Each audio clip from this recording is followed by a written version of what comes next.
Oráculo Político presenta Despierta Colima, un podcast donde la modorra del acontecer político y social se termina con Pedro Castillo Valdés. Despierta Colima.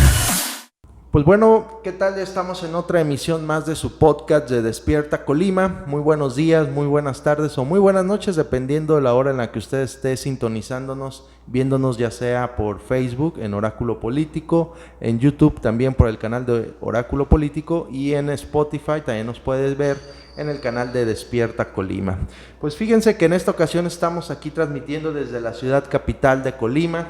Estamos en un día con un clima muy a gusto, muy rico, porque está haciendo fresco, está haciendo frío, algo que no acostumbramos mucho aquí en Colima a disfrutar estos climas, pero pues es grato estar en estos momentos aquí, en este primeros días del año del 2023, disfrutando estos climas aquí en la ciudad capital del estado de Colima.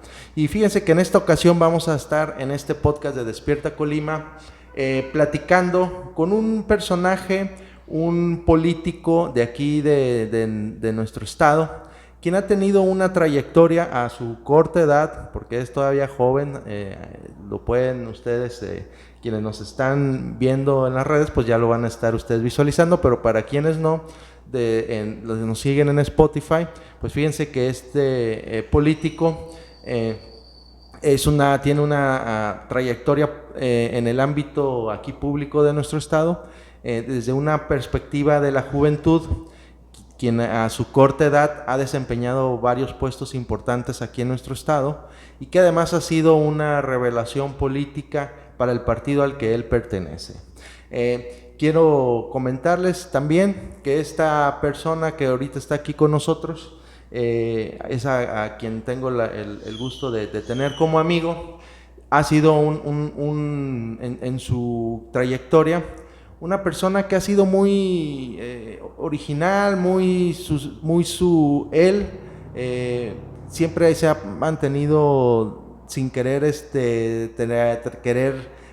como algunos dicen que se ponen máscaras, que se ponen nuevas caretas cuando llegan a los cargos públicos, y no, él siempre ha sido el mismo, una persona muy afable, muy buena gente, muy cercana a la ciudadanía, y además con una persona con la que usted, si lo busca o quiere platicar con él, pues puede acercarse y tendrá esa misma atención de afabilidad hacia su persona.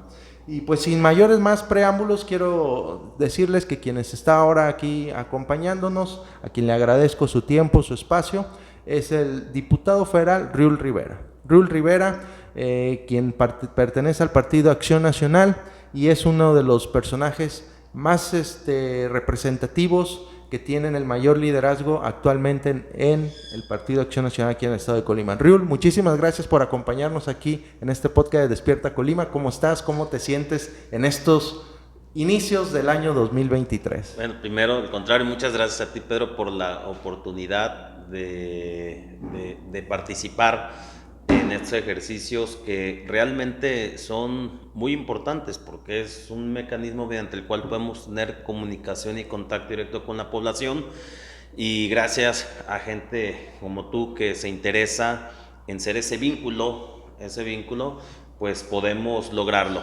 Gracias a quienes nos ven a través de los diferentes canales de comunicación, y pues iniciando el año, pues sí, haciendo un análisis de lo que en el 2022 pudimos lograr, lo que pudimos iniciar, lo que tenemos pendiente, y con toda la actitud y con todas las ganas de en este 2023 que ya estrenamos, ya llevamos apenas unos días y unas horas, pues con mucha emoción de poder concluir nuevos temas, por poder iniciar otros, pero siempre con tratando de ser congruentes con lo que decimos y la forma en que nos conducimos. Y algo que para mí es una regla de oro es siempre estar en la calle, en contacto y en comunicación con la gente, dando la cara de frente, y más que dar explicaciones, llevar resultados, escuchar, tomar nota plantear la ruta que vamos a tomar para los nuevos problemas que conocemos y echarnos a tocar puertas en donde sea necesario para poder lograr las soluciones. A ver, Riul, ahorita que te estábamos presentando en este podcast, decíamos que eres un joven político que tiene más vistas de ser un joven que de político, ¿verdad? O sea, no eres el político tradicional, el político que pues ya ves todo acartonado, ¿no? Al que hemos estado acostumbrados durante muchos años. Y eso fue que rompiste un paradigma, incluso iniciando al interior de tu partido político.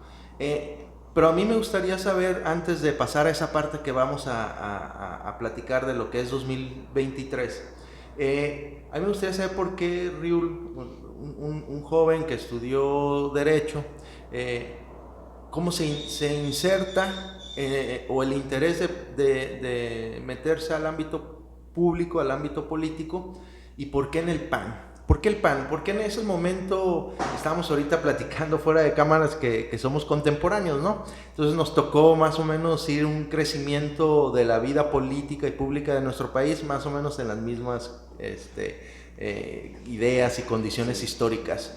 Pero ¿qué fue lo que a ti te motivó a decir, oye, quiero inmiscuirme y quiero que sea en el PAN? ¿Por qué, Riul? Bueno, primero, pues fueron muchos factores. Debo comentar que mi papá fue y sigue siendo panista desde hace bastantes años, en la época en donde fue complicado ser panista.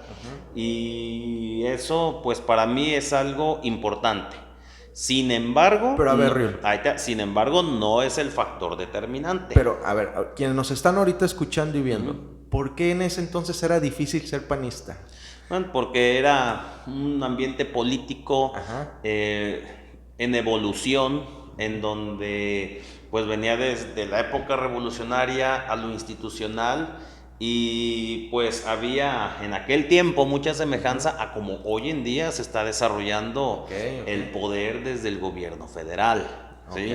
Y entonces, pues por supuesto que a mí mi papá me comenta, me ha platicado muchas veces cómo los correteaban, cómo les buscaban para poder ellos hacer el proselitismo en su momento, el promover incluso las siglas del partido. Pues vaya, fue otra historia, pero fíjate que todo eso fueron perseguidos, claro, y aparte, pero una cosa importante, todo eso evolucionó. ¿Sí? Quien en su momento, o la línea política que en su momento estuvo, entendió y cambió, ¿sí?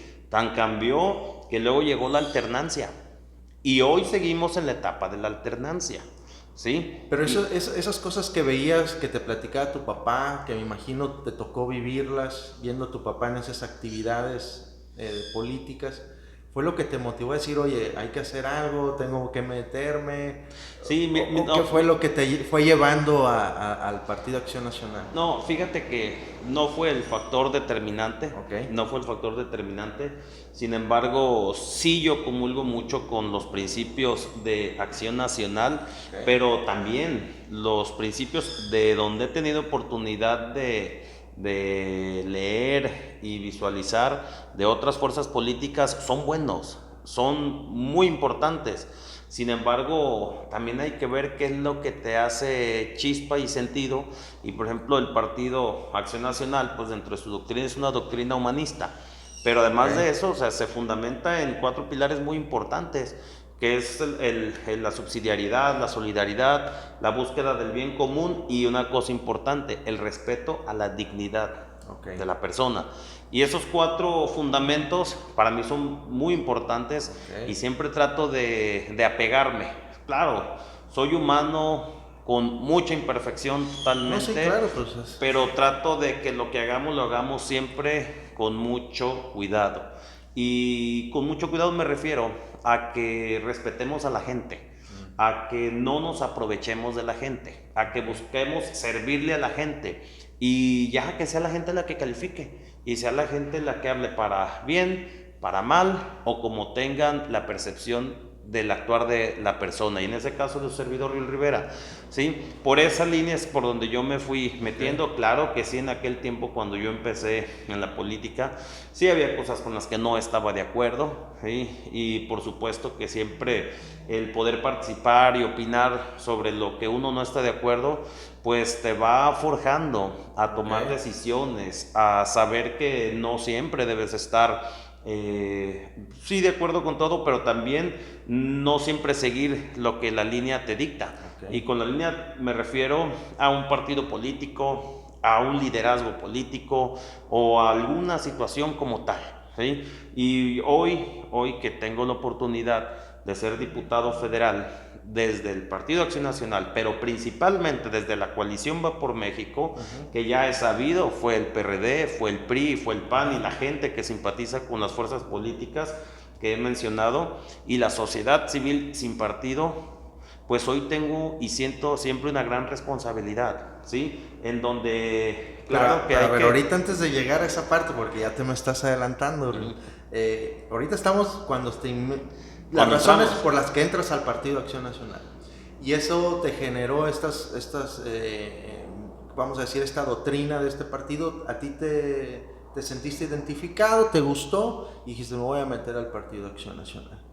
Pero, sí, y fíjate que empecé a participar todavía, pues no tenía los 18 años cuando empecé a participar ahí en las filas juveniles, en la acción juvenil. Ok. Sí. Pero en esa participación al interior del partido, para que quienes nos están escuchando, porque es muy importante poderles platicar cómo es la vida al interior de un partido político. Porque siempre traemos la idea de que participar en un partido político es como si fuera una secta, ¿no? Y todos se sientan y están... Y no es como tal... O algo fácil también. O algo muy sencillo, que tú nomás vas ahí y va a suceder, ¿no? Y no es de esa manera. No, claro. Existe al interior de los partidos pues muchísimos liderazgos, grupos, y de alguna otra manera, como tú bien decías, no siempre hay que estar de acuerdo con todo el establishment, por decirlo de un modo, y eso te ha servido para ir escalando al interior del partido. Participas en acción juvenil y luego participas en los comités directivos tanto municipales y como estatales. Pero esa vida al interior, cuando tú entras al partido y la empiezas a vivir, ¿sí era lo que te imaginabas? ¿No era lo que te imaginabas? ¿Y qué es lo que te ha gustado de participar en el Partido Acción Nacional? No, claro, en parte sí, en parte no. Realmente los partidos es una plataforma formal, ideal, pero quienes le dan vida son las personas que lo integran, quienes participan ahí. Y por supuesto que es natural. Hay gente con la que en el pasado, tanto desde las filas juveniles, no estaban de acuerdo con mi forma de participar, igual no estaba yo de acuerdo en la forma de hacer algunas de las acciones por parte de los integrantes de los comités municipales, de los comités juveniles, pero eso es lo que hace la democracia, es lo que te va haciendo aprender y buscar cómo construir y buscar de qué manera vas a generar acciones que no solamente favorezcan a tu equipo, que no solamente favorezcan a un grupo, sino que favorezcan y que sea la imagen. Pero bueno, es parte de lo democrático que había en el partido, pero también pues es parte de lo que le da vida a ir construyendo y sumando las diferentes formas de pensar, las diferentes formas de actuar. Y eso por supuesto que no es algo fácil, claro que no, es como cuando si hablas de política, si hablas de fútbol, y si de hablas religión, híjole, y entonces salen chispas mismo, en la mesa. Si pones tus pensamientos en confrontación con los pensamientos de alguien más, claro que también van a salir chispas, pero creo que en democracia debes de estar bien entendido de que no se trata de que impere solamente tu forma de ver las cosas. No, claro que no. Se trata de que sí plantees muy claras las cosas y escuchar el planteamiento claro de las otras partes para buscar en qué coincidimos y construir, porque la sociedad no es solamente de un grupo, ni de una sola forma de pensar, es de todos los que existen, y entonces entre más se considere, que es complicado, sí, cómo sumar las diferentes formas, pues bueno, vamos construyendo acciones más plurales y que por supuesto generan bien común en mayor proporción. Sí, pues es difícil construir, es fácil destruir, ¿verdad? Sí. Pero la construcción lo difícil es el trabajo difícil que se tiene que... Es lo difícil y se ocupa tiempo profundo en muchas ocasiones para poder conciliar las ideas, pero eso permite pues tener una sociedad más justa y tener una sociedad mejor representada, porque también desde ahí se puede ver el tema del respeto a la dignidad de la persona. Sí. Si tú te pones de acuerdo para atropellar o simple y sencillamente no consideras lo que te está planteando un grupo social, una forma de pensar y de vivir, estás vulnerando su dignidad desde la existencia de ellos. Es como decir, no existen, paso sobre ustedes. Entonces son principios muy básicos, pero muy profundos al mismo tiempo que debemos de tener y considerar. Y de eso de lo que estás comentando hay casos históricos. Por ejemplo, recordar cuando era presidente de este país Carlos Salinas de Gortari, decía, ni los veo ni los escucho a quienes se manifestaban y a los quienes opinaban distinto. Decía, no los veo ni los escucho. Y es lo que tú estás diciendo, ¿no? O sea, al final, pues no es darle ese valor a la dignidad humana de los demás y de los que no piensan igual a ti, ¿no? Por supuesto, y claro que eso demanda tiempo de diálogo, tiempo de entendimiento, de comprensión y por supuesto para poder buscar el punto en el que sí coincidamos, ¿sí? Porque podemos diverger en 10, pero si hay uno, ese nos puede concatenar con otro y a lo mejor con otro más y logramos algo, pues, y lo voy a poner bien clarificado en el actual ahorita en la Cámara de Diputados. ¿Cuántas reformas se han aprobado por unanimidad? Muchas. Pero hay en unas en donde no quieren simplemente integrar la opinión de los demás, entonces hay confrontación. Pero el que una votación sea positiva solamente por quienes integran la bancada del presidente, no quiere decir que México esté representado. Claro. ¿Sí? No, es un atropellamiento a toda la gente que no se siente identificada con esa o esas fuerzas políticas. Sí, o sea, no hay un absolutismo, ¿verdad? No debiera de haber. No debe de existir. No debe de. Pero en esa construcción que me queda muy claro, Riul, cómo tienes muy clarificada tu visión y tu entendimiento y tu filosofía respecto al ejercicio público. A mí me gustaría que ahorita me platicaras cómo fue que por primera vez te dan la oportunidad de participar en el PAN. O sea, en el PAN te toca, o había en ese momento unas condiciones para quienes nos están escuchando y viendo. Hubo un momento del 2000 al ¿qué te gusta? Al 2012, vamos a decir que en el PAN se vivía en tiempos de vacas gordas, ¿no? ¿Y qué significa de vacas gordas? Pues de que tenían la presidencia de la República, tenían diversos estados del país gobernando, tenían un número importante de diputados, senadores, en los estados pues tenían ayuntamientos, un número importante, diputados locales, y eso pues permitía de alguna u otra manera estar en el PAN en una situación, en un estado que se puede decir de confort. Pero en esas condiciones a ti te tocó participar y abrieron la puerta por primera vez para participar. Pero ¿cómo fue eso? Porque tú no eras de los grupos que controlaban el panismo en esos tiempos. ¿Cómo es que le dicen a Riul, bueno, a ver, te vamos a dar la oportunidad de participar? ¿Cómo fue esa parte? Bueno, fue complicado, pero mira, yo te voy a decir una cosa. Yo anduve en los grupos juveniles aquí en el estado y también en otros estados de la República. E hice trabajo de todo, y de todo me refiero, claro, sí, claro que para poder entender cuando estás en una posición hay que haber participado cuando no tenías la posición para poder entender a los que hoy están en esa plataforma, ¿sí? Y claro que fui mesero, claro que ponía sillas, claro que levantaba mesas, claro que hacía e hice de todo en un ámbito. Y sin protestar, porque también hay que entender que hay que aprender para poder saber lo que tienes que hacer. Y también fui promotor del voto y también estuve en la casilla, estuve como representante general, estuve como abogado, estuve representando al partido en el consejo municipal, me tocó en alguna ocasión en la junta distrital. Entonces, pues conforme fui creciendo, también profesionalmente, pues también me fui incorporando en acciones pues de otra responsabilidad, de otra naturaleza, ¿sí? Y posterior a todo esto, y de manera alternada además, pues empecé a trabajar ya directamente con la sociedad, buscando servirle y buscando generar, además del diálogo directo, pues el poder escuchar. Desde entonces tomé esa decisión de escuchar, pero con la intención de trabajar. Okay. Y de buscar acercar servicios y de buscar acercar soluciones a los problemas que me planteaban.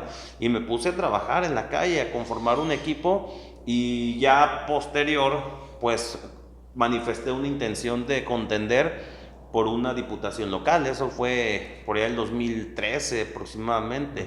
En el 2013, y no fue fácil lograr la candidatura, claro que no fue ¿Contra fácil. quién competías en aquel entonces? En ese tiempo al interior, no recuerdo quién la aspiraba. Quién la aspiraba, pero sin embargo, sí recuerdo que Héctor Insúa en ese tiempo quería ir a la alcaldía de Colima. Él era diputado. Él era diputado local. Del Distrito 1. Por el que tú querías. Porque yo quería participar, ¿verdad?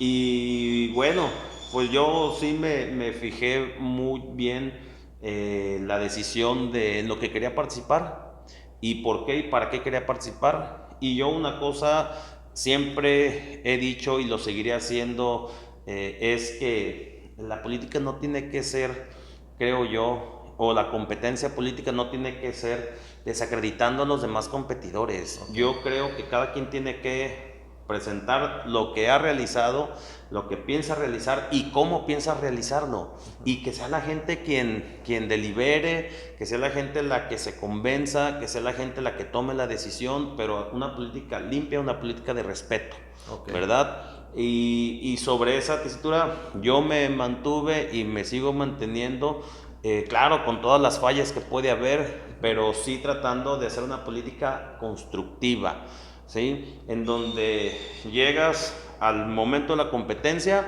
pues vamos a la competencia, pero después que ya se te otorga la confianza por parte de la ciudadanía, ahora toca quitarse las camisas, ¿sí? Okay. Partidistas, para poder hacer un trabajo real, un trabajo plural, y que la gente que no se identificaba contigo también pueda acercarse sin ningún problema. Y si se acerca, porque luego hay quien te dice del equipo, oye, pero esa persona es de tal partido, a ver, ¿y qué tiene? Eso fue en el pasado. Ahorita estamos en un periodo en donde tenemos que hacer nuestro trabajo, nuestra labor plural y sin límites territoriales, pero mucho menos límites de filiaciones políticas o partidistas. Sí, porque al final te eligen como diputado, pero eres diputado de todos, no de los que nada más te eligieron. Claro, del distrito. Y por ejemplo, si eres local, pues tus decisiones van a tener un impacto en los 10 municipios. Y como en este caso, que soy diputado federal, no solamente va a tener un impacto para nuestro estado, sino para toda la República Mexicana. Entonces, si las decisiones van a tener impacto en todo el territorio, pues qué egoísta y qué autolimitativo, sí, el decir, no, ve y busca a tu diputada, ve y busca a tu diputado. No, claro que no tiene que ser así, al menos desde mi punto de vista, mi forma de pensar, mi forma de actuar y por supuesto mi forma de ser. Ok, entonces llega 2015 y eres candidato al Distrito 1, las expectativas... ¿contra quién competiste en esa ocasión? En ese tiempo la persona más fuerte era la señora Hilda, ¿sí? Y que era ella la candidata por el PRI. Ella salió posterior a la candidatura desde el Revolucionario Institucional. ¿Y tú ibas por el PAN? Por el PAN y el PRD. Y el PRD. En esa contienda Jorge Luis Preciado fue en la candidatura al gobierno del estado. Así es. ¿Sí?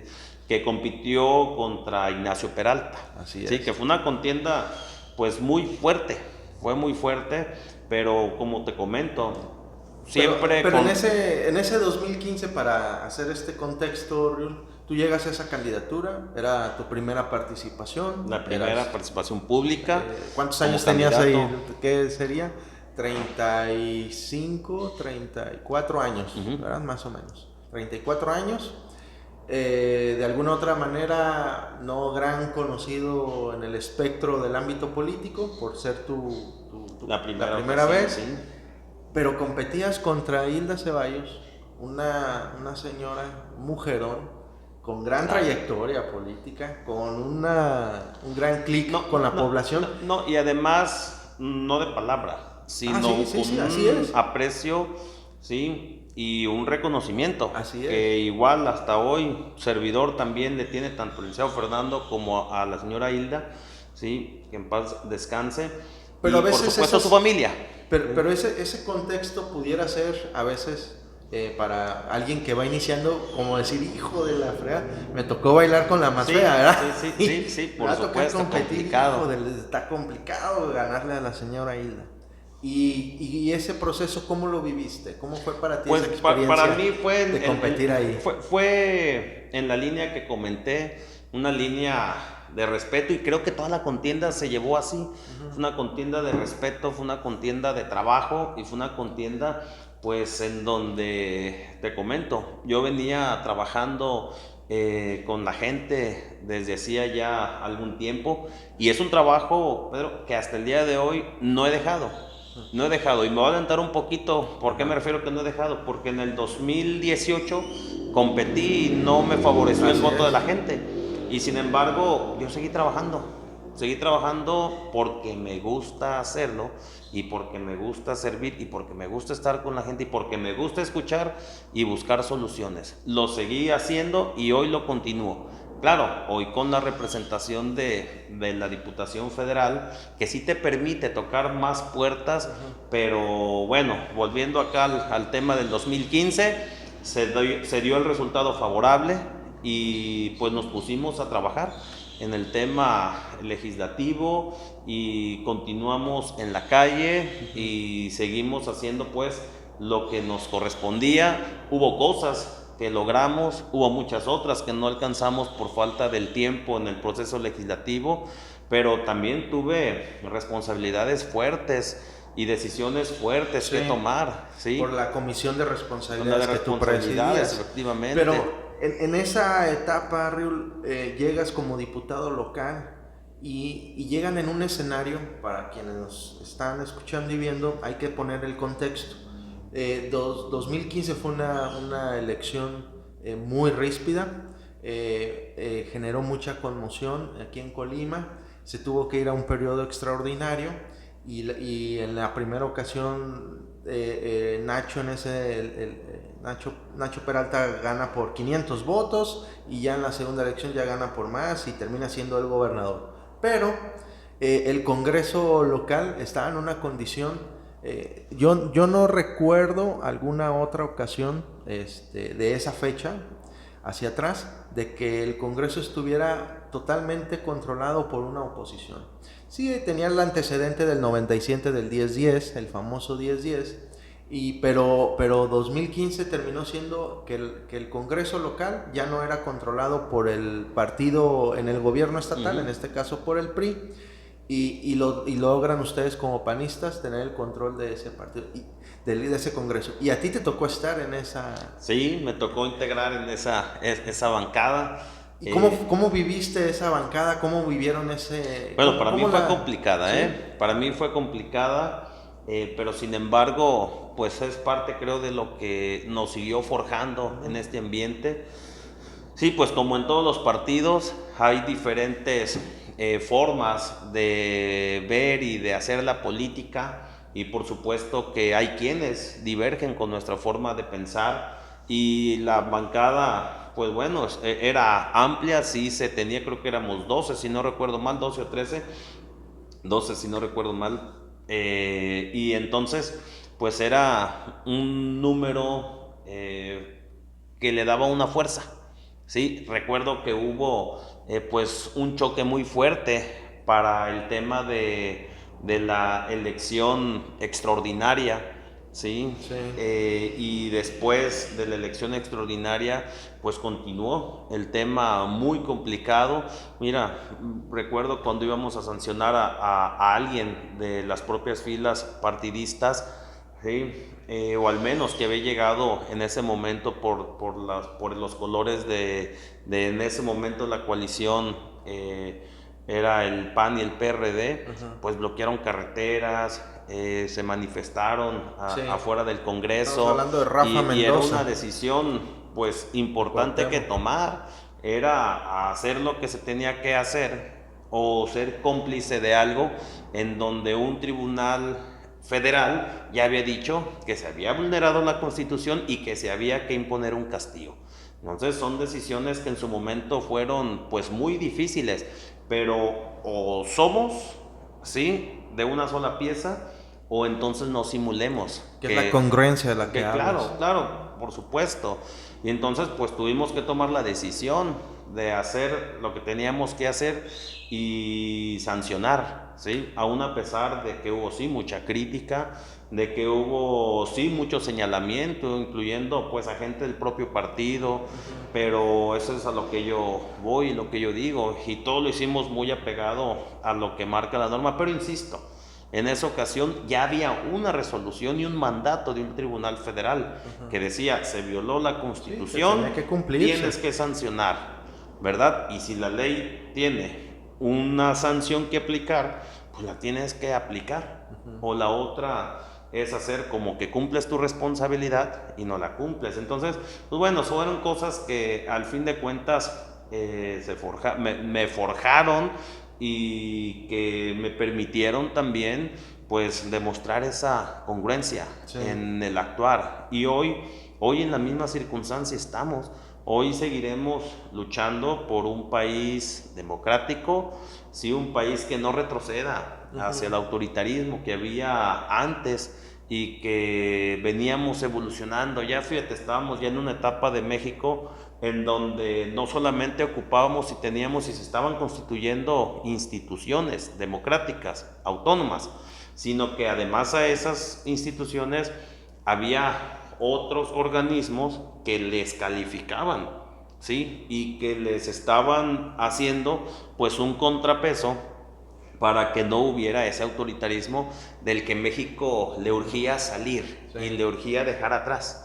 Sí, por eso es que pues yo estoy convencido de que tenemos que hacer el trabajo pues de manera seria, de manera comprometida y principalmente, Pedro, estar con la gente, que es en donde puedes darte cuenta realmente dialogando qué es lo que está sucediendo en las calles, qué es lo que está urgiendo que nos pongamos a trabajar y de esa manera poder buscar las soluciones, tocar puertas. Porque si nada más estás en una oficina, sí, documentándote, leyendo noticias, no puedes palpar de manera directa y de manera real lo que a la sociedad le está urgiendo que se resuelva, lo que la sociedad le está necesitando que hagamos, porque solamente así puedes saber lo que sucede en una colonia y lo que sucede en otra y lo que sucede en otra y entonces hacerte un panorama real de las cosas. Pero una cosa bien importante también, el dar la cara. Siempre el dar la cara te permite que te reclamen, claro. Alguien siempre tendrá un reclamo que hacer y hay que escucharle, hay que escucharlo. No hay que decir, es que me van a reclamar, no voy. Y voy a poner el caso de Zacualpan, después de lo de la votación de la reforma eléctrica. Una comunidad en donde pues he participado mucho y de diferentes maneras y haciendo diferentes acciones. Y cuando iba a acudir después de lo de la reforma electoral, es porque teníamos una reunión concertada para ver temas de la comunidad. Y cuando se llega a esas fechas, pues sí, alguien me comentó desde un día antes, oye, es que ¿sabes qué? Parece que alguien anda por ahí y te quieren armar una manifestación, un borlote y que te van a correr. Y yo dije, bueno, si tenemos una reunión y hay quien quiera expresar algo, hay que estar. Yo no voy pero si te pasa algo, no. Primero, actuamos conforme a la congruencia. Y segundo, no era la primera vez que acudía. Y tercero, además de llevar noticias, íbamos a cumplir una responsabilidad ya acordada previamente, que era una reunión con las autoridades de la comunidad para plantear asuntos y para ver qué es lo que íbamos a hacer. ¿Qué fue lo que hicimos? Acudimos. Y si había alguien que quería manifestarse y quería plantearme algo, pues con mucha más razón había que estar y estuvimos. Dimos la cara, escuchamos, explicamos lo que había que explicarse, acordamos lo que se había que acordar y continuamos trabajando con la comunidad. hasta el día de hoy.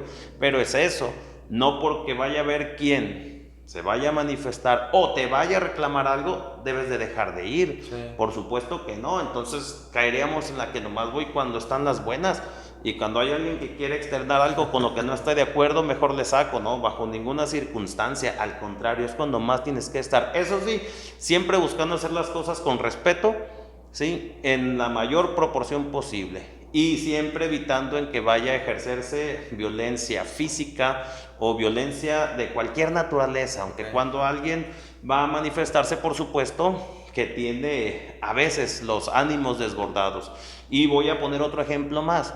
Hace unos días que tuvimos la Comisión de Pesca, una reunión con el sector pesquero, con mujeres y hombres que se dedican a esta muy noble pero bien importante labor en el puerto de Manzanillo, pues sí había gente que sabíamos que traía problemas, que ya los tenían con el ánimo pues muy caldeado, con el ánimo muy desbordado, e insisto, no por eso vamos a dejar de invitarles, no por eso les vamos a evitar que hablen, no por eso vamos a dejar de asistir, al contrario, si hay gente irritada es porque algo está faltando, hay que ir y hay que estar, dar la cara y buscar de qué manera, después de escucharles, podemos colaborar para la solución de los problemas. ¿Por qué? Porque si no, entonces, ¿cuál va a ser nuestra función? Si nada más vamos a ir a recibir placeos y agradecimientos, cuando hay agradecimiento es después de que hiciste algo, ¿verdad? Y entonces los agradecimientos, bienvenidos, pero los reclamos y los nuevos planteamientos, súper bienvenidos. ¿Por qué? Porque es el trabajo que tenemos que desarrollar. Pues de hecho esa es la función del servidor público. Por supuesto, sí. Resolver los problemas, claro, y reclamos sociales. Claro, y es donde digo, si hay esos reclamos es porque alguien no lo había hecho. Si hoy tenemos una línea para poderlo hacer y resolver, escuchemos al nivel que se tenga que escuchar, y en el tono que lo tengan que plantear, y entonces cambiemos las cosas, ¿sí? De todos esos planteamientos, cambiémoslos por rutas de solución y aspiremos a cerrar conclusiones. Y en eso estamos. Muy bien, a ver, pero estábamos en 2015, haces tu labor como diputado y viene 2018. Y entonces dices, voy a volver a participar. ¿Y qué pasó en 2018? ¿Cómo viviste ese proceso de 2018? Pues sí, fue un proceso complicado. Ahí pues fue una contienda en donde el partido hacia el interior tuvo un enfrentamiento muy fuerte, voy a decirlo así, por la dirigencia estatal. Se genera división. Cuando no hay unidad, no hay buenos resultados. Eso es un aprendizaje que comparto y que siempre hay que tenerlo presente. Y lo traslado nuevamente a la vida pública actual de nuestro estado y a nivel nacional, en donde apelamos siempre porque ahorita marcas y playeras partidistas a un lado, una sola dirección. Todos sabemos que cada posición política o administrativa tiene una función diferente, aunque concatenadas. La gobernadora tiene una función muy importante y que nadie le compite en sus facultades y funciones. Las alcaldesas y los alcaldes igual, tienen funciones muy específicas y que nadie les compite en sus funciones y facultades. Las diputadas y los diputados locales igual, las diputaciones federales lo mismo. Entonces, yo creo que ahorita es los problemas del Estado, cada quien que podemos aportarle para resolverlos. Y entonces, si hay unidad, si hay alineamiento hacia un mismo camino, podemos dar mejores resultados juntos, ¿verdad? Y cuando empiezas con los señalamientos, es que ellos no hacen, es que ellos no hacen aquello, la pregunta es, ¿y tú qué estás haciendo? ¿Tú cómo estás aportando? Y eso es lo que yo creo.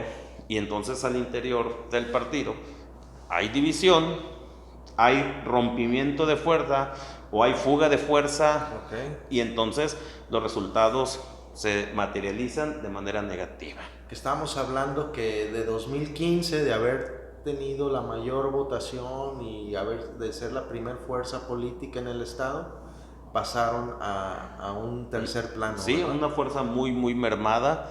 Y en eso 2018. en el 2018. En esa ocasión, ¿contra quién te tocó competir? ¿Te acuerdas? En esa ocasión iba el profesor Nicolás Contreras y ganó Miguel Ángel Verduzco de Morena. Sí, bueno, no era de Morena, pero participó por las siglas de Morena. Él venía, si no recuerdo mal, del Verde, no recuerdo exactamente, pero le favoreció la votación y muy bien, muy bien, muy bien. Fue el resultado y fue la decisión de la gente y tiene que respetarse. Que en ese caso, el distrito por el que competiste era el 2. Era el 2. Que ya habías competido por el 1. Por el 1. Y habías ganado. Y Así ahora es. decidiste ir por el distrito 2. Y competiste en un escenario donde se pueda decir que Nico pues tampoco no era cualquier candidato. Bueno, era uno de los... Por supuesto, no, pero además que ya él tenía ascendencia triunfos en esa triunfos en esa electorales colonia, en el esas distrito colonias, 2, el así distrito 2 es. es su fuerte. O sea, te volviste a meter otra vez a bailar con la más fea en un distrito 2. No se te dan los escenarios y pudiera ser que para alguien o para cualquier otro decir, bueno, pues ya no me fue bien, ahí nos vemos y ya mejor me retiro y ya me voy a hacer mis cosas y a trabajar en mis cosas personales o en la vida privada. Pero no, tú como bien dices, 2018 es un golpe para tu carrera política, pero pues también como cada quien tome esas situaciones pueden ser buenas o pueden ser malas, porque también... Efectivamente, yo creo que cada quien como lo toma y como lo tome, puede ser positivo, puede ser negativo. Ajá. Y yo creo que en la vida no siempre ganas, no todo te sale como lo esperas, pero hay que capitalizarlo, el aprendizaje. Okay. Y por supuesto, pues siempre hay que buscar levantarse y seguir adelante. Yo insisto, lo que hice fue, bueno, seguir trabajando con la gente, con la población en las colonias. ¿Por qué? Porque no trabajo con miras a buscar un cargo público, ¿sí? Primero trabajo a buscar solucionar problemas y si eso me permite, pues buscar una posición para tener mayor fuerza y aportarle de mejor forma a la sociedad, lo hago y lo busco. Pero es eso, no es ninguna cosa oculta, ni tampoco es el gran descubrimiento el que desde una diputación local, federal, desde una alcaldía o cualquier posición de representación popular, claro que te permite tocar puertas y claro que te permite tocarlas para representar a lo que la gente te está solicitando. Y por eso hay que acudir, que si no te atienden bien, imagínate a la gente que se acercó a ti. Entonces, para eso hay que utilizar los cargos públicos y la representación que tiene la posición política. Y en esa tesitura yo me manejo. Y entonces yo seguí trabajando, insisto, con la intención de seguir haciendo lo que me gusta, que es servir, que es estar con la gente y escuchar y buscar soluciones. Y sí, porque fue un escenario complicado para el PAN 2018, las condiciones no eran muy buenas. De tener gobernando, por decir, Colima, gobernaba la villa, no recuerdo si Manzanillo, bueno, pues Manzanillo lo tenía Gaby, pero luego ya ellos se van al Verde, pero el PAN tenía municipios importantes. Sí. Y 2018... No, realmente al PAN, insisto, en el 2015 salió unido. Ajá. Salió unido, fuerte y se lograron buenos resultados. Tan fue así que prácticamente el tema de la gubernatura estuvo empatado. Ajá. O sea, es un empate técnico, 500 votos de diferencia, ¿verdad? Entonces hubo buen trabajo. No hubo fuga de fuerza política y eso permitió obtener resultados. En el 2018 fue una catástrofe. Sí. Fue una catástrofe, ¿por qué? Por toda esa fuga de fuerza política desde el interior del partido y por supuesto que eso no permitió que saliera unido todo el equipo de candidatas y candidatos a hacer el trabajo, creo yo, de manera pues como en el 2015 se había realizado. y entonces los resultados son consecuentes, Sí, ¿verdad? entonces viene un 2018 complicado, ustedes mantienen, tú seguiste al interior del PAN trabajando, se esforzaron ustedes como grupo, con Julia, con Crispín, con Beto, Partida, y participan y siguen esforzándose al interior Y del luego PAN. en ese inter tuve la oportunidad de ser invitado al Comité Ejecutivo Nacional Ah, a sí, participar en la Coordinación Nacional de de Medio medio Ambiente. ambiente con Así Marco es, Cortés. un tema importante y es un tema en uno de los que me gusta participar, que me mueven, que creo y que estoy convencido que tenemos que fortalecer todas las políticas públicas en pro del cuidado del medio ambiente. Sí, porque en ese tema a veces es mucho más de discurso, pero en los hechos pues Mucha gente no lo cree que es real y que es necesario y que sí se requiere emprender políticas públicas para prevenir una catástrofe ambiental, no solamente sino ni solamente a nivel nacional, sino a nivel mundial. Pero lo que México aporte al sector mundial, por supuesto que es significativo y por supuesto que tiene consecuencias en las políticas públicas que se establezcan desde nuestra nación. No puede estar exento, ni puede hacer como que México no existe en el aporte a la contaminación mundial. Sí, y si aporta a la contaminación mundial, debe también de aportar en las estratégicas de mitigación, ¿sí? Y de contención del calentamiento, no solamente el calentamiento global, sino ya tantas cuestiones que están bien identificadas y que además es un tema de derechos humanos, el tener un ambiente saludable y tener la posibilidad de seguir conociendo el equilibrio ambiental como hasta hoy se sabe. Sí, porque ya ves, están los tratados de París, los tratados de Kioto, o sea, toda una serie de mecanismos internacionales con la finalidad de atender este tema del medio ambiente. Pero pues luego a veces vemos algunos disparates de que, por ejemplo, lo más reciente, ¿no? De lo que ahorita estabas platicando, de que quieren regresar a quemar carbón para generar energía eléctrica cuando en todo el mundo se está sucediendo lo contrario.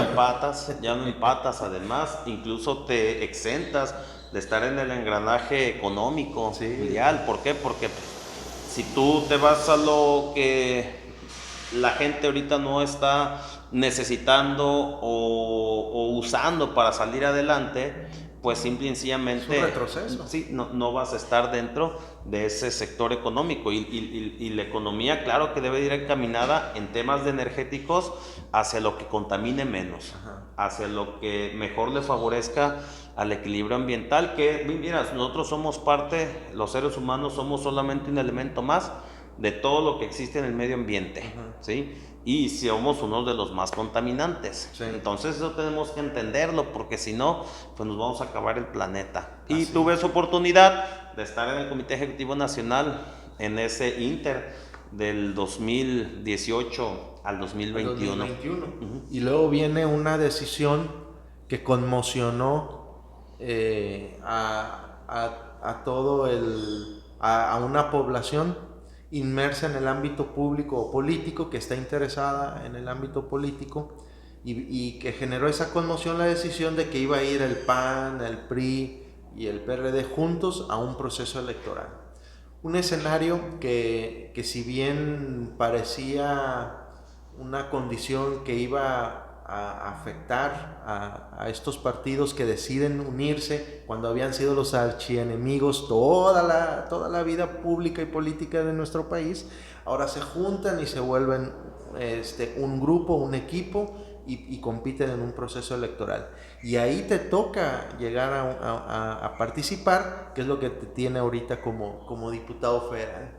¿De qué manera poder entenderlo, Riul? Porque, digo, como ahorita lo estábamos platicando, nosotros vivimos una etapa de este México que ahorita muchos jóvenes que tienen 20 años nunca les tocó vivir, ¿verdad? O sea, no les tocó ver que los procesos electorales eran un mero trámite, no les tocó ver, como tú bien decías, que la oposición era perseguida, era apedrada, no los dejaban hacer campaña, les tiraban su publicidad. Y los metían a la cárcel. Los metían a la cárcel.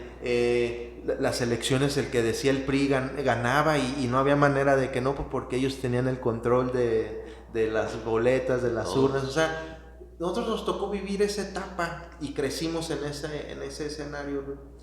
Y para la mejor para nosotros, el momento en ver al PRI y al PAN y al PRD unidos puede ser un choque mental, ¿no? O sea, dices, ay, hijo de la chingada, o sea, ¿cómo es posible que esté pasando esto cuando nunca lo habíamos visto?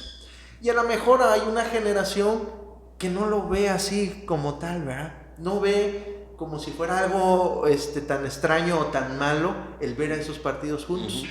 Y creo que a veces eso fue algo que les permitió a ustedes lograr lo que lograron, porque alcanzaron a tener o a quitarle al Morena el control de la mayoría calificada en la Cámara de Diputados, y que ha permitido frenar una serie de disposiciones y intenciones de violentar las instituciones y la Constitución, que ahorita vamos a pasar a esa parte.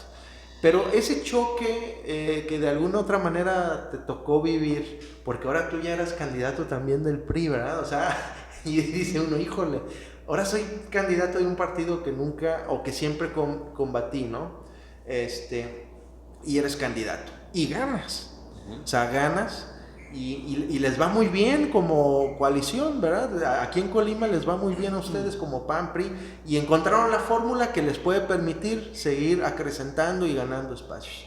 Pero ¿cómo es la manera en que RUEL logra, pues, compaginar esa parte de los partidos políticos y salir a pedir el voto hacia la ciudadanía? ¿Cómo fue ahora una experiencia totalmente distinta? No, claro, claro, totalmente, pero mira, lo que planteábamos al inicio, los puntos en los que coincidimos.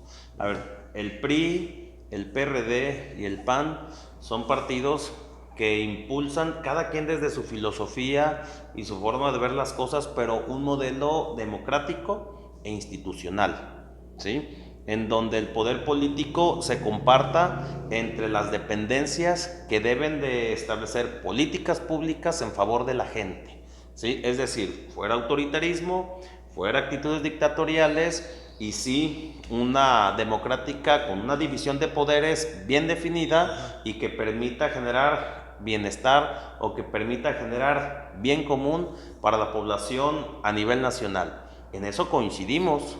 En eso es lo que nosotros sabemos que tenemos que trabajar. Y venía el otro modelo en donde, pues, más que otra cosa, el bolivariano que le llaman y que tiene diferentes connotaciones, pero que es autoritario y que es, pues, un tanto dictatorial, sí, y que en otros países se ve cómo funciona ese modelo. Entonces, claro que... Y ahí están esos países, ¿cómo están? Ahí están. Bolivia, Ahí Argentina, están. Sí, Venezuela, Cuba. Y es un modelo con el que no estamos de acuerdo. Yo no estoy de acuerdo. ¿Por qué? Porque yo sí creo que las y los niños, las y los jóvenes y las personas de todas las edades que quieran prepararse académicamente y aspirar a tener una mejor calidad de vida, deben de tener garantizado esa posibilidad y deben de tener esas oportunidades y buscar, claro, que también construir un patrimonio, sí, claro, siempre que sea lícito, sí, como la propia Constitución lo dispone para todas y todos los mexicanos y todas y todos quienes se encuentran en el territorio.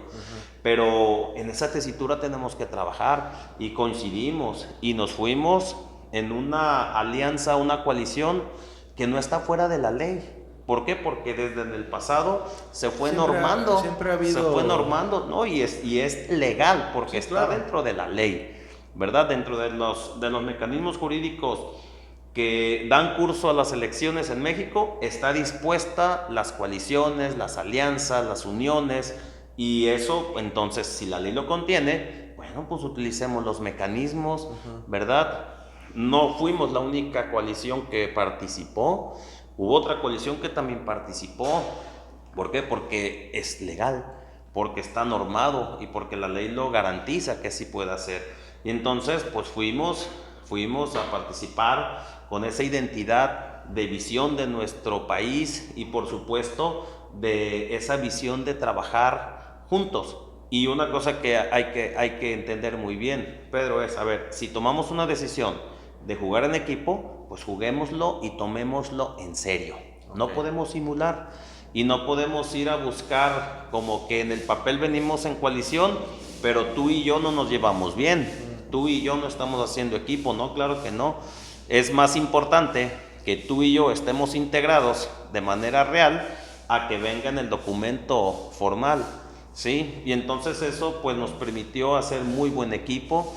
Digo, las personas que estuvieron como candidatas y candidatos pues son gente con la que hoy sigo o seguimos conservando mutuamente muy buena simpatía, muy buena relación, seguimos trabajando en equipo, y eso también cuenta en la actitud de cada quien, si realmente tuvimos y tienen la actitud y esa voluntad de trabajar en equipo, pues eso es lo que nos permite mantener la cohesión, mantener la unidad y seguir dando resultados para nuestro distrito, sí, nuestras alcaldías, desde las diputaciones locales y por supuesto para abonándole al Estado. Sí, ¿sí? Y es que ese 21, para generar el contexto, en un 21 llegas tú de diputado federal, pero el Estado se divide o se parte en dos, ¿no? Algo sí, muy curioso. Sí, porque sí, estás tú de diputado federal por el Distrito 1, que son los municipios de Coquimatlán, Villa de Álvarez, Colima, Ixtlahuacán, Comala y Cuauhtémoc. Ixtlahuacán no.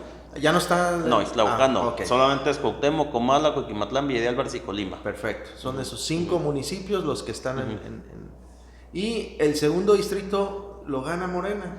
Gana la Diputación Federal. Está Rosy Vallardo, el Tecomán, Manzanillo, Armería. Y entonces, a excepción de Ixtlahuacán que lo tiene Carlos Carrasco por el Partido Encuentro Social. Entonces, eso es lo que vemos, cómo se parte el Estado, sí, a la mitad. Y a ti te toca estar en este lado, ganan la elección, ganan los ayuntamientos, a excepción de Coquimatlán. Y entonces se ve una fortaleza de la coalición.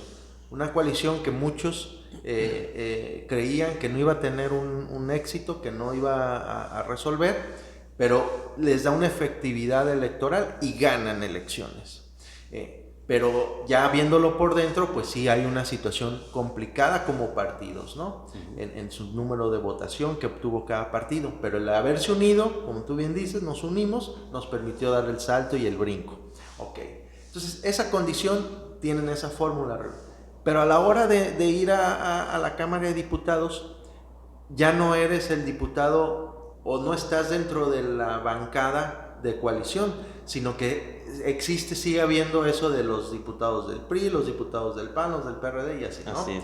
¿Cómo ha sido tu experiencia estar ahí en la Cámara de Diputados bajo esta lógica? Porque tú fuiste electo por los 3 partidos, pero ya dentro de la dinámica del trabajo legislativo estás en una bancada. ¿Cómo les ha sido o cómo han podido sobrellevar esta situación ustedes al interior? Mira, aquí hay una cosa o factores importantes que considerar. Desde que se unieron por primera vez en la Cámara de Diputados las dirigencias nacionales y las diputadas y diputados de los 3 partidos, se dejó bien claro que iba a haber momentos o decisiones que se tomarían como coalición, pero se habría otras en donde claro que cada quien podría tomar sus propias decisiones acorde a sus creencias, acorde a su visión, acorde a lo que consideran que le es mejor a nuestra nación. Se dejó muy en claro. Claro, y eso fue público. Y pues hemos ido juntos casi en todas las votaciones, casi en todas, sí, pero sí ha habido pues un respeto mutuo. Yo colindo, vamos a decirlo así, con la bancada del PRI. ¿Dónde te sientas? Ahí en la curula en donde yo me desempeño, la que está a mi lado, a mi mano derecha, ya es un compañero del PRI. A 2 líneas hacia el frente inicia la bancada del PRD, atrás de mí hay compañeros del PRI y toda la bancada del PRI está hacia mi mano derecha, y hay muy buen diálogo, y hay muy buena relación, hay muy buen entendimiento. Participamos incluso con muchos de ellos en las comisiones, pero todo esto pues creo que es parte de lo que se planteó efectivamente. el tema de por qué la minoría logra detener una reforma constitucional. Pues es parte del equilibrio que la propia Constitución dispone para que no sea vulnerada y para que no sea una decisión autoritaria la que venga a desvirtuar el esquema democrático, ¿verdad? Y entonces, pues en las decisiones hay planteamientos que hace la bancada de cada partido, hay planteamientos que incluso como coalición hemos realizado, pero también hay planteamientos que diputadas y diputados como unidad integrante de cada bancada realizan. Yo realizo mis propias iniciativas, yo planteo mis propias iniciativas y eso sí, nadie tiene por qué decirte esa no la pongas, esa no la metas, esa no la hagas, esa no la presentes. Nadie tiene por qué decirte que no lo hagas. Okay. Ni lo permitiría yo siquiera el que me quisieran coartar el derecho de plantear una iniciativa que yo creo que puede ser positiva. Claro, hay un proceso legislativo que seguir, sí, y en el cual hay que plantear de manera amplia, profunda el qué, el por qué, y también recibir la opinión de los demás integrantes de la bancada y los integrantes de la comisión y los integrantes de la coalición. No es algo fácil, pero es la ruta que se tiene que seguir. Imagínate, si no logras convencer a los que están dentro de esta coalición, más complicado va a ser a los que no integran tu coalición o tu partido, pero es parte del ejercicio democrático y de esa labor que tenemos que realizar de explicar el qué y el por qué estamos planteando algo y por qué creemos que va a ser positivo para México. Pero Riul, a veces como nosotros ciudadanos expectantes de lo que acontece y de lo que hacen ustedes, nuestros representantes populares, a veces pareciera que el esfuerzo que pudiera hacer un diputado federal pues se vuelve una gota en el océano, ¿verdad? Porque tú eres uno de 500. Entonces, para que pase una iniciativa tuya que no sea una reforma constitucional, por lo menos ocupas 251 votos, ¿verdad? O sea, que 250 compañeros tuyos acepten tomar en cuenta eso. Y ya si fuera constitucional, pues imagínate. Sí. Más complicado. No, y primero al interior de la comisión que está integrada por todas las fuerzas políticas prácticamente. Ajá. Cada comisión legislativa tiene integrantes de todos los partidos. ¿Sí? Entonces, a veces logras al interior de la comisión y quienes tienen más dudas son tus propias compañeras y compañeros. Entonces hay que explicar de manera adecuada para disuadir las dudas y que quede muy entendible el tema.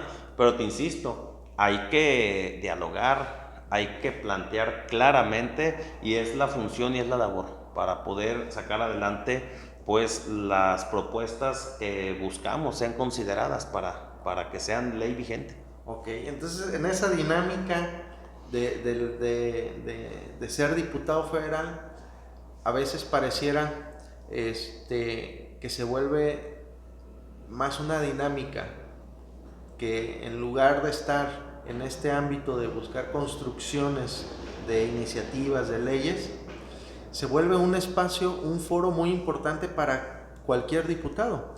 Porque lo que has tú hecho en tribuna, tus posicionamientos en tribuna, lo que has señalado estando en la Cámara de Diputados, ha sido uno de los principales factores que te han potencializado tu imagen, no solo aquí en el estado de Colima, sino a nivel nacional. Ha sido nota nacional tus posicionamientos que haces en tribuna y termina siendo un espacio importante para esta difusión. ¿Qué crees tú, Riul, que hace falta, además de lo que ahorita ya habías estado mencionando, pero qué crees que tendríamos o qué se tendría que hacer para que el Poder Legislativo realmente termine siendo ese espacio donde el ciudadano se sienta más identificado? Porque luego pareciera que cada quien trae su propia dinámica y los ciudadanos a veces no se sienten identificados. O no todos consideran que lo que están haciendo sus representantes populares es lo correcto, independientemente de las siglas partidistas o de cualquier función o interés. ¿Tú qué consideras, o si pudieras tú hacer algo, qué harías en esa dinámica de cómo se conlleva el proceso legislativo? Porque luego pues ya ves que están, como tú bien, la comisión de tal tema, pero también está la Jucopo, ¿no? Y entonces luego están las reuniones de los ¿cómo les llaman? Los coordinadores. Los coordinadores, pero también hay unos de los que ya han tenido muchos años como diputados, hasta les llaman hasta los eméritos, o no sé cómo les dicen. El Consejo de Decanos. Ándale, el Consejo de Decanos. Sí, y entonces... Y que tienen una participación. Un gran peso en las tomas de decisiones. Claro. Entonces, ¿qué crees que les haría falta? ¿O qué le abonarías tú? ¿O consideras que tendría que hacerse para que el Poder Legislativo deje de verse a veces tan lejano del ciudadano cuando representan a la ciudad? Y es que sí tenemos un factor de lejanía por el espacio o la distancia. Okay. Sí lo tenemos, ¿sí? Es decir, para que un ciudadano de un estado de la República esté con su diputado o su diputado en el recinto legislativo, hay un trayecto muy amplio que viajar, dependiendo del estado del que estemos tratando. Sí, pero sí hay un espacio o una distancia que sí se convierte en una barrera. Sin embargo, creo que el estar en territorio, por ejemplo, cuando estoy en Colima, si yo me constriño a mi oficina, bueno, voy a estar más lejano todavía que si estuviera en la Cámara. No, hay que aprovechar el tiempo y hay que buscar quizá mejores estrategias para tener el contacto permanente con la población. Que la gente, cuando quiera tener una comunicación con su diputada o su diputado, pueda efectivamente tenerla.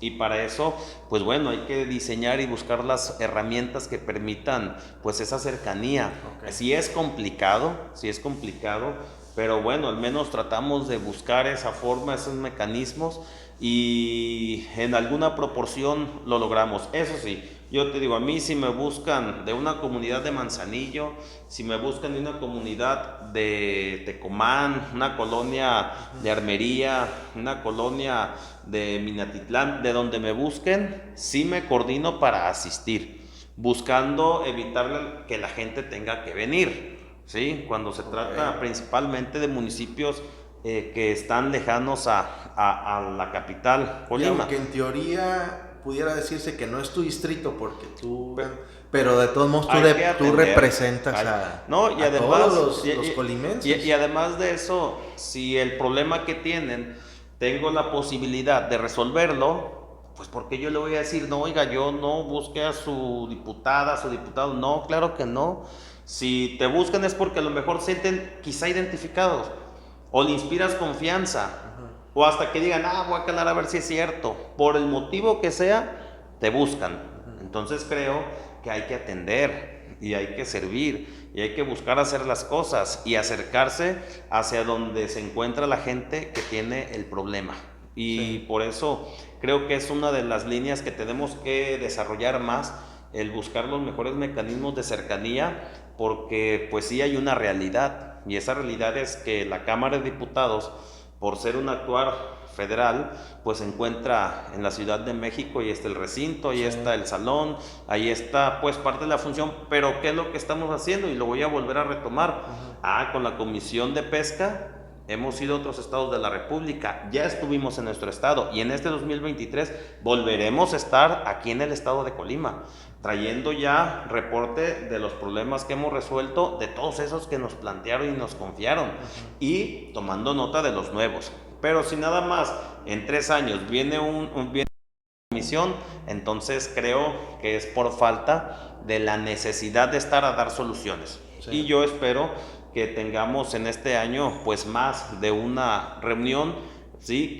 La próxima espero que sea entre febrero y marzo, ya dando pues salida a muchos de los planteamientos que nos confiaron, pero es un mecanismo que nos permite estar. Y mira, eso permitió que incluso gente de otros estados me mandara mensaje, y me mandaron mensaje, y ya nos estamos coordinando para hacer el foro taller en otro estado de la República que también tiene sector pesquero, ¿sí? Y eso ¿cómo se da? Bueno, porque seguramente de la reunión que hubo aquí, alguien tiene la conexión y dice, no, pues parece que está avanzando, parece que está trabajando. Y lo digo de esta forma porque es una cuestión real. Sucedió, me buscaron de otro estado de la República. Y entonces, eso seguramente después nos van a buscar de otro. Y hay que tener la coordinación, claro que sí, con la presidenta de la comisión y con quienes más integran la comisión para poder hacer nuestro trabajo, que es un mecanismo de acercamiento, sí, porque la otra sería muy cómoda decir, aquí estamos en la Cámara de Diputados, vengan. Aquí está la comisión, nos están buscando, pues que vengan, hay que darles cita. No, la dinámica tiene que cambiar, nos están buscando, vamos a donde está el problema, ¿sí? Porque además, pues, es parte de nuestra función.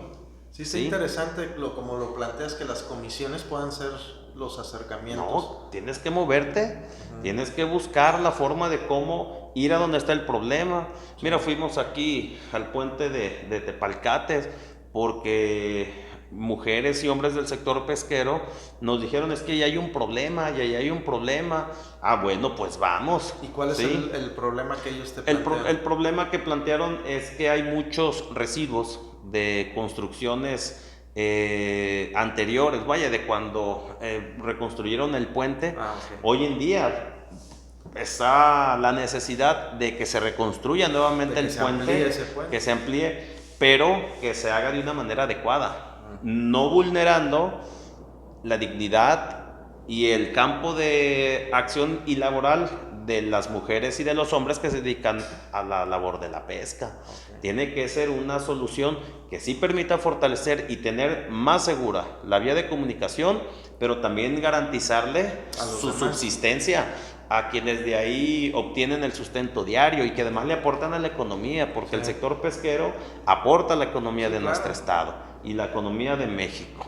Y entonces vimos, se documentó y es parte de los planteamientos que estamos trabajando en la Comisión de Pesca para buscar soluciones, y hay que tener acercamientos con particulares y hay que tener acercamientos con dependencias del gobierno federal y estatal, y los haremos, porque tenemos que dar soluciones, y esa dinámica pues es una de las dinámicas que nos permite que haya más cercanía. Pero eso es, Pedro, buscar cómo cumplir tu función y buscar cómo aprovechar el espacio en el que estamos para generar acciones benéficas, positivas, reales y concretas. Que incidan. Sí, que realmente te den que nos conozcamos ya cuando menos, y que nos escuchemos y que demos los resultados que la gente espera.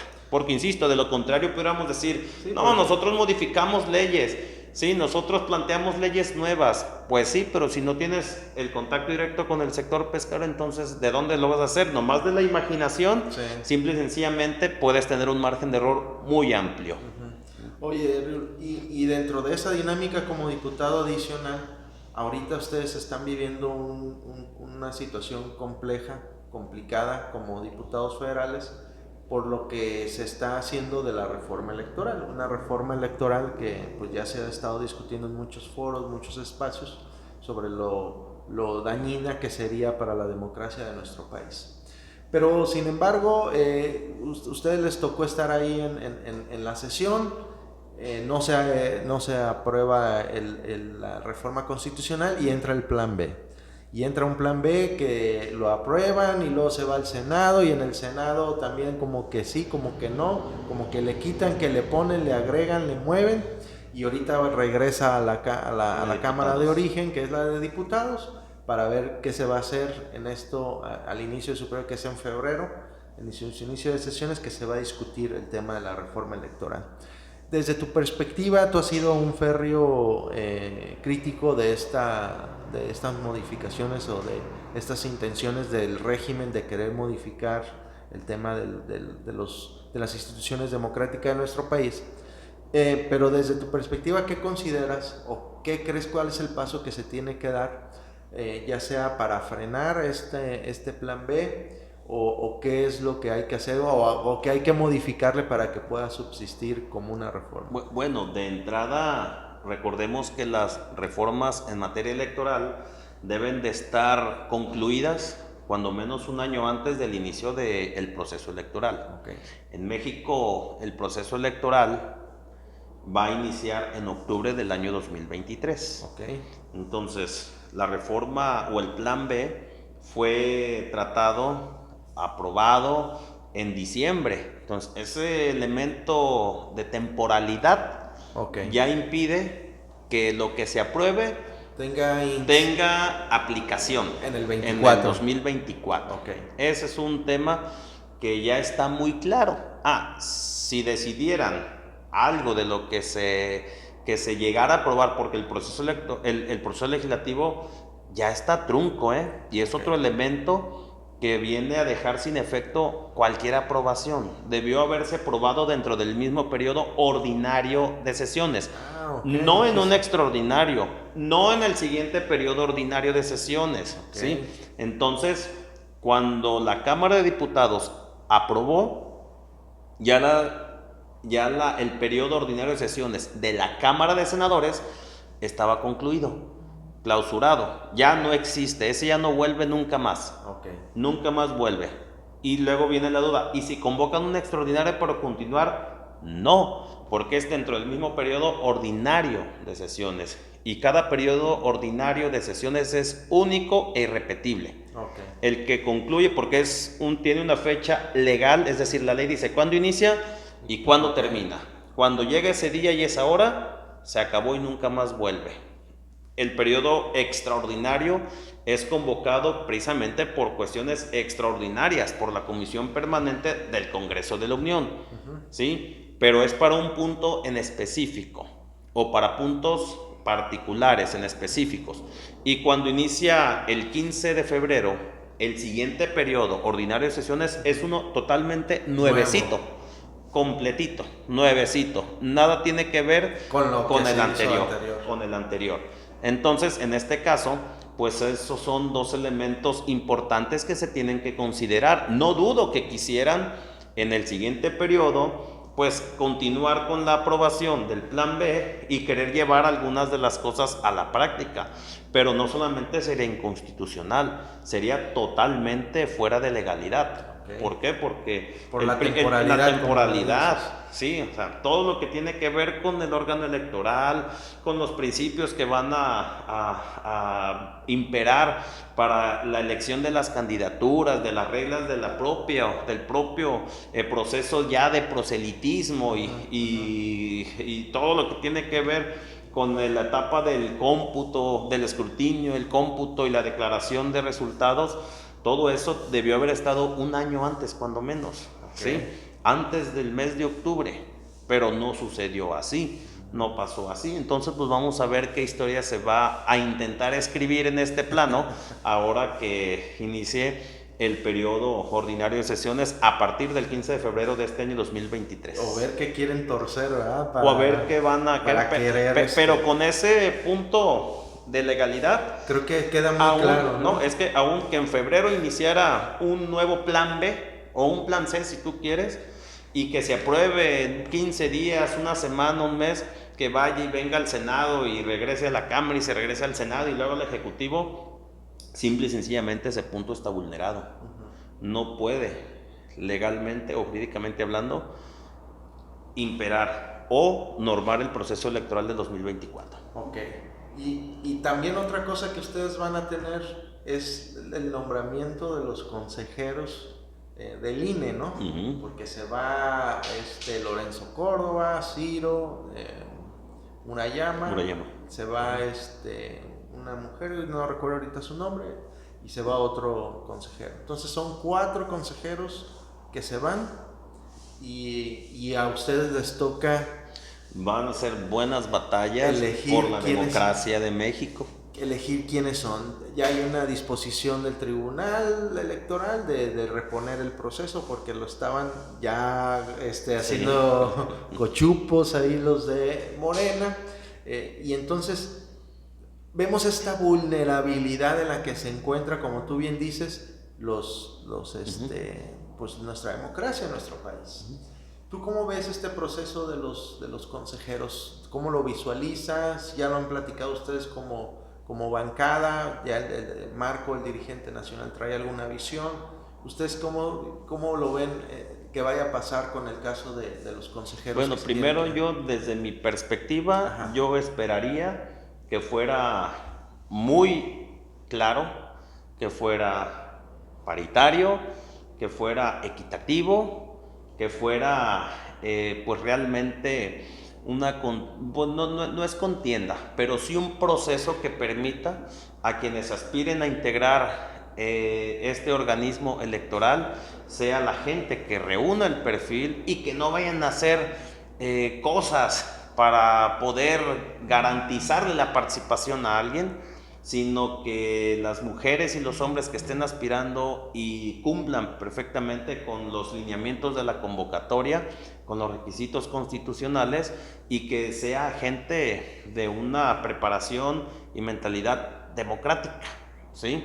Para que podamos, pues, el que todo el proceso sea, pues, muy claro, pero claro me refiero, pues, a que no haya una contaminación, una politización del tema. Sí. Si bien es claro que va a haber participación de las fuerzas políticas, claro que la va a haber, pero que sea pues algo apegado a la normativa, a la legalidad, y que al fin de cuentas pues quienes sean los que vayan a estar fungiendo en esta responsabilidad, pues sea gente que llegue con el reconocimiento, que sea gente que llegue pues con la claridad suficiente.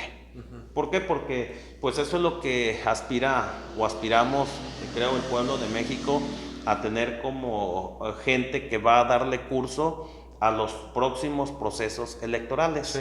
Sí, porque no nada más son los procesos federales, son los procesos locales. Sí. Y entonces pues es toda elección popular en México la que estaría en sus manos, y pues creo que debe ser gente que tenga pues estas características, ¿sí? Y que sean con una convicción de respeto hacia su propio trabajo, y por supuesto que hagan valer lo que hoy en día se ha construido como nación a esta institución, que es el INE, y que es nuestro árbitro, y que es nuestro mecanismo y nuestro organismo que le da curso a nivel nacional a las elecciones, y que se especializa cada vez más para tener elecciones sí democráticas, pero también con mucha claridad, con más participación social, que eso es algo muy importante en lograr motivar a la gente que vaya y sufrague, ¿verdad? Que participe. Es una labor muy importante que tiene este organismo, y por eso es importante que quien esté ahí esté bien convencido de que su función es sin partidos, su función es el INE y México. Ok, para poderle dar, como tú bien dices, esa confianza a la gente de que cuando va a votar, o sea, sí tenga... Sí, que su manifestación con el sufragio cuente, y tenga esa certeza. Tenga esa certeza de que sí contó y de que sí se va a tomar en cuenta. Porque esa es la parte que a veces, como lo decíamos hace ratito, muchos no lo han visualizado porque no les tocó vivir una etapa cuando tu voto no contaba, ¿verdad? Así es. O sea, hubo una etapa en este país donde el voto no contaba. Pero fíjate que a lo que planteaba el plan B, incluso la reforma constitucional, digo, es una situación muy aberrante, hasta increíble, el querer eliminar los tribunales electorales de los estados. Entonces, ¿quién te va a hacer justicia? Pues, ¿quién te va a escuchar a las partes? Claro. Y va a tomar la decisión quién tiene la verdad o quién tiene la razón. Sí. Si eliminan los tribunales electorales, el propio árbitro, imagínate la cuestión tan aberrante. Estamos coartando y eliminando parte de nuestro Estado de Derecho. ¿Sí? Insisto, la división de poderes. Y el tribunal electoral imparte justicia en el ámbito electoral. Sí.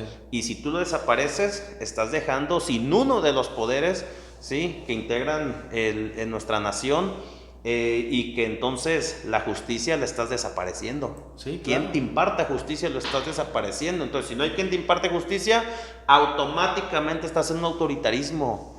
Automáticamente. No, y te están vulnerando tus derechos, ¿no? Sí, y que no son cosas, Pedro, que nos saquemos hoy de la imaginación de la manga. Sí, claro. Sí, desde las épocas de la independencia se hablaba se hablaba de que hubiera tribunales legalmente constituidos para que pudieran impartir justicia. Es el principio de Montesquieu de la división de poderes, o sea, no es algo sacado o sea, como que una ocurrencia de los neoliberales o de la derecha. Imagínate el gran retroceso, hasta dónde nos estarían mandando si una reforma de esta naturaleza pudiera imperar a la Edad Media. Hijo de la mañana, muy lejos. Sí, exactamente. Muy lejos. Entonces, este es el escenario que tienes tú, o los retos importantes que tendrán ustedes los diputados federales para este 2023. Pero ¿qué otros retos tú visualizas, Riul? ¿Qué otras cosas tú ves que sería 2023? Por ejemplo, aquí en el estado de Colima. ¿Qué es lo que se tiene que hacer? ¿Qué más hay que hacer? Mira, yo creo que sí tenemos que ir caminando, Pedro, hacia el normar bien, que la gente que participó en un proceso electoral y tiene una investidura deba de separarse del cargo, ¿sí? Para poder inmiscuirse nuevamente en un proceso electoral. Y eso lo digo clarito, ¿sí? ¿Por qué? Porque al fin de cuentas cada proceso es una etapa diferente y se inscribe en una historia distinta. Y también normar muy bien la participación de las y los servidores públicos en cualquier proceso electoral, porque de lo contrario pues se mancha, o sea, no deja de tener una influencia en el voto de la población o en la voluntad de la población quien ejerce un cargo, ¿sí? Quien incluso está al frente de una dependencia que ejerce recursos públicos en favor de la gente. En eso creo que todavía tenemos que seguir avanzando para que las reglas queden claras y para que las reglas impidan ese tipo de prácticas, ¿sí? Entonces sí habría que separarse de manera legal de los cargos para poderse inmiscuir en los procesos electorales. Creo que tenemos que avanzar hacia ese camino para que las cosas queden pues más claras, más limpias, y que las condiciones de competencia sean pues en un piso más parejo cada vez más. Pero en lo que conllevaría el 2023, Riul, en el hecho de es un año de consolidaciones políticas para todos, ¿no? O sea, es un año, una antesala a lo que es el proceso electoral 2024. Tú bien aquí lo estabas planteando que en octubre inicia el proceso electoral de este año para el del 24. Entonces vamos a ver en Colima una situación o un entorno público político hacia esa índole, hacia 2024. Todo lo que se haga ahora es 2024.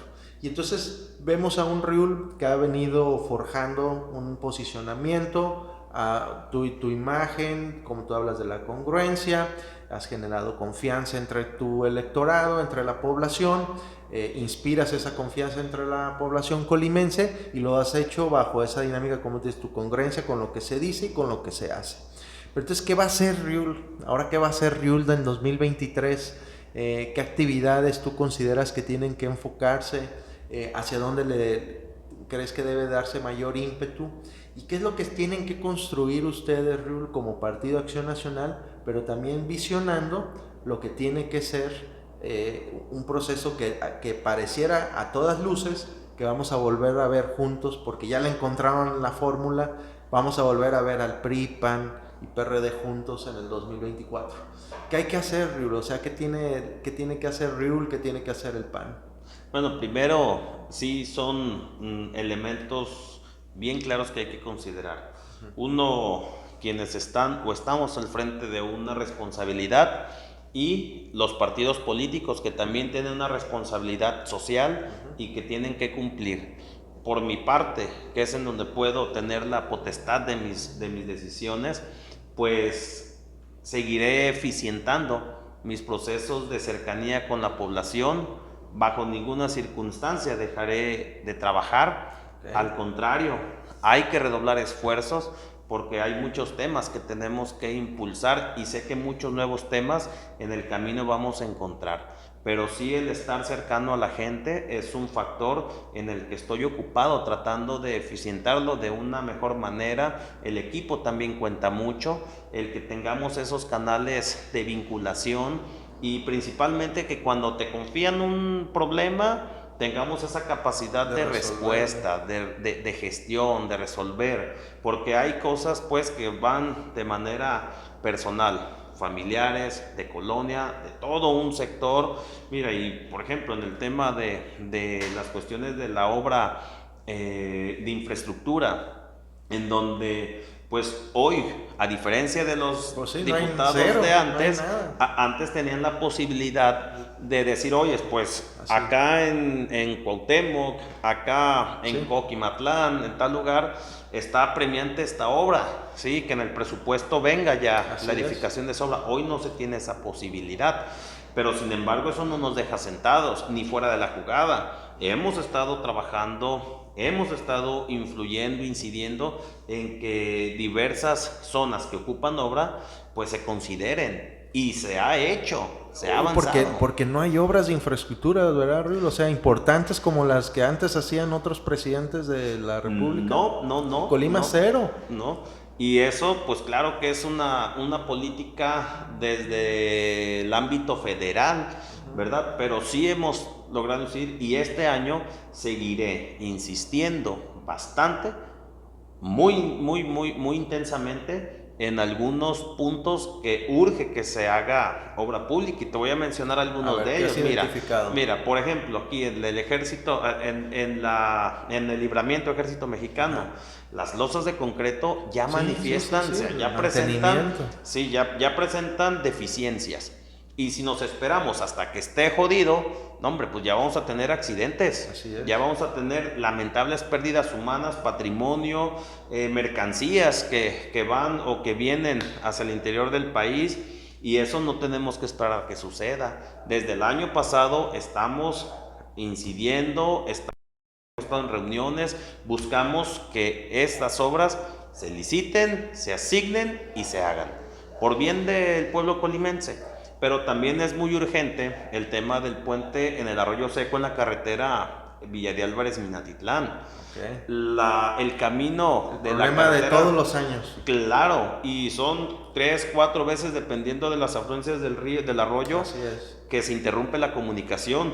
Afortunadamente no ha generado una tragedia al llegar el caudal de agua y agarrado algún vehículo, alguna persona, pero está en estado latente. Es una cuestión que puede sorprender a alguien y que suceda una tragedia. No debemos de esperar que eso suceda. También está el camino de la carretera Minatitlán hacia Campo 4 y completar el de Campo 4 hacia Lagunitas. Es apremiante. Ellos también tienen derecho, también forman parte del estado de Colima y de México, y tienen derecho a tener un camino adecuado que les permita ya no estar dañando tanto sus vehículos y que además les pone en riesgo. El ir en un camino en malas condiciones te pone en riesgo de 1001 formas. También el camino desde la carretera Minatitlán al Agua Dulce también lo traemos impulsando, buscando el que se cambie las condiciones en que actualmente se encuentra. Pero eso es estar allá en reuniones, en pláticas, en diálogos. Convenciendo. Por supuesto. Mira la participación que tuvimos en la carretera transvolcánica, la participación que estamos teniendo en el tema de la carretera nacional hacia todo lo que representa el trayecto de Manzanillo al estado de Jalisco y el estado de Jalisco hacia cualquier parte de la República. En eso estamos pues buscando incidir, y en algunas otras obras, el tramo de Cofradía de Morelos a Tecomán, ida y venida, es apremiante el que se invierta dinero. Increíble que no se haga, ¿verdad? Que no le destinen recursos. Y vaya que ya ha habido tragedias. Entonces en eso estamos, y algunas otras obras más, ¿sí?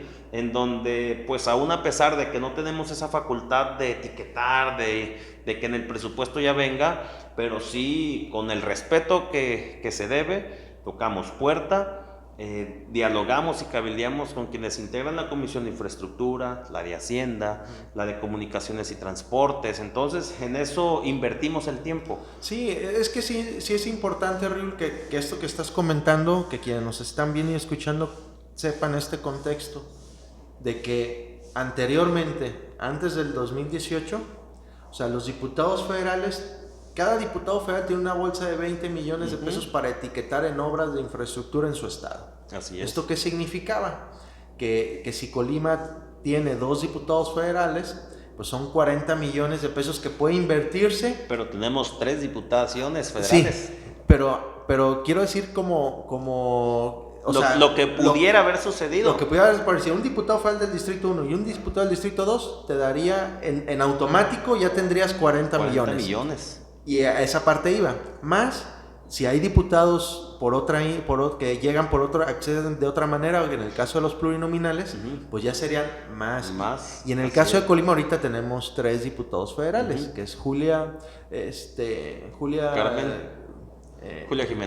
Jiménez, mi compañera y amiga. Que me quedé con Julia Lisset Jiménez Angulo.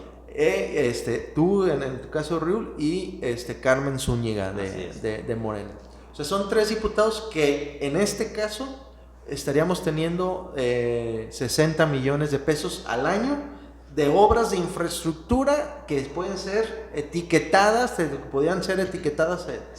para el estado de Colima. 60 millones que se vuelve una derrama económica.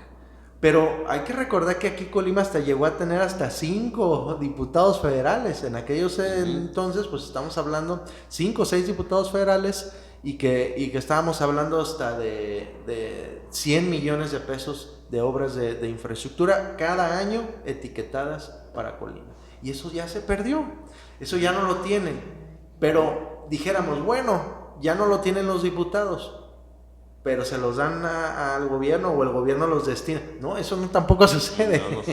No sucede, no está. Entonces, Colima ha perdido recursos para obras de infraestructura y que se hicieron obras en diferentes municipios. Y digo, no nos dejará mentir los casos quienes fueron alcaldes en su entonces, de Narmería, Tecomán. El otro día platicando yo con Carlos Carrasco de Ixtlahuacán, me comentaba de las gestiones que hicieron los diputados y que le dejaron obras en Ixtlahuacán. O sea, a veces no lo dimensiona la gente o la población, pero de la importancia que significaban esos recursos. Las realidades son las que cambian o no cambian. Ajá. Y la realidad es que antes, pues sí, los diputados podían decir que se haga una obra aquí, que se haga una obra allá, que se haga otra obra acá. Hoy, pues cuesta muchísimo trabajo lograr, pero no se logra en la proporción que antes se podía. Sí, por supuesto. Antes se podía. Y mira, voy a poner el ejemplo del Arroyo Seco, en la parte de Coquimatlán, donde cuántas veces fuimos, y siempre fuimos con todo el gusto de poder estar haciendo nuestro trabajo. Recorrimos el arroyo, recorrimos los puntos de afectación, ¿sí? Las desviaciones que ponían en riesgo a las comunidades y a la gente que utiliza la vía de comunicación, Coquimatlán, El Chical, El Poblado, sí, que generaba bastante conflicto entre los propios parcelarios, los propietarios de los ranchos.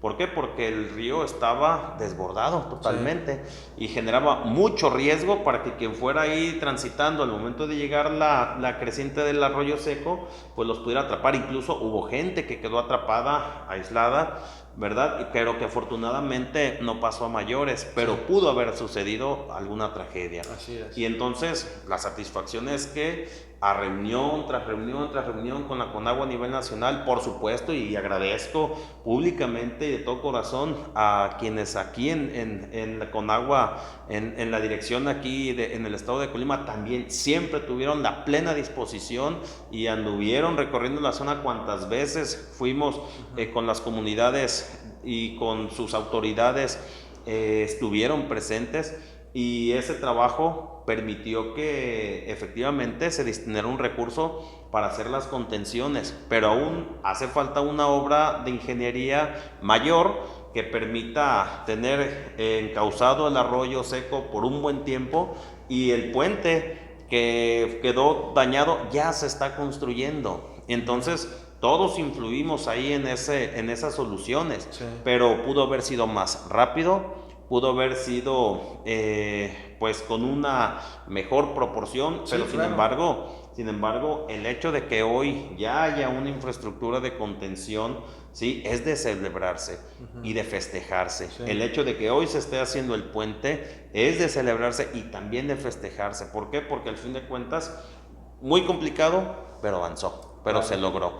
¿sí? Y eso es pues en lo que seguiré invirtiendo mucho de mi tiempo en la Ciudad de México, el tocar puerta ante las diferentes dependencias del gobierno federal, buscando pues soluciones para nuestro estado, soluciones para Colima. Ok, Riul, pues ya para finalizar, porque también tienes muchas actividades que hacer y ya te estamos robando mucho tiempo, sí sería que me comentaras así por último, en estos ejercicios que hacemos de Despierta Colima, siempre a los que participan les pregunto cómo se visualizan más adelante, y cómo visualizar a Riul en el 2024, dónde te ves. Obviamente pues todos tenemos o de alguna u otra manera aspiraciones, claro, legítimas, todos, pero ¿dónde te ves, Riul, en el 2024? ¿Qué te gustaría hacer? Tus intenciones por la alcaldía de Colima no han sido ocultas, siempre has tenido la aspiración y el interés de ser presidente municipal de Colima, pero también hay que ver el escenario macro y las condiciones en las que tienes como partido, como coalición, hacia dónde tienen que caminar. Pero independientemente de eso, Riul, ¿cómo te ves en el 2024? ¿Qué ves a ese Riul en el 2024 a mediados de año? ¿Cómo ves a ese Riul? Bueno, mira, primero yo agradezco a Dios y a la gente la oportunidad de estar en esta función que actualmente me desempeño. Y primero, pues espero en estos próximos 12 meses, incluyendo el mes de enero, seguir trabajando, seguir de cerca la población, estar pues ahora sí que en actividad permanente. Y ya llegado el 2024, pues ya veremos qué decisión tomamos, ¿sí? Seguir en el servicio público, no seguir en el servicio público, continuar trabajando, pues eso pues es algo que me apasiona, el estar con la población, el servirle a la población, y pues es algo que pues primero Dios seguiremos fortaleciendo, pero pues ya llegarán los tiempos. Yo por lo pronto hoy me mantengo y me mantendré muy ocupado, ¿sí? Muy ocupado, buscando generar soluciones para nuestro estado y por supuesto acciones en favor de la gente de Colima, y como ya lo dije hace unos momentos, eficientando mis mecanismos de cercanía con la población para escuchar y para generar soluciones a los planteamientos que nos hagan. En eso vamos a estar muy entretenidos, muy ocupados, pero en ocupados me refiero en eso, en estar con la gente. Pero sí te ves participando. Yo creo que todos los que estamos en el ambiente de la política quisiéramos continuar participando, y si hablo de mi persona, claro que me gustaría seguir participando, pero bueno, vamos a irnos pues paso por paso, así es.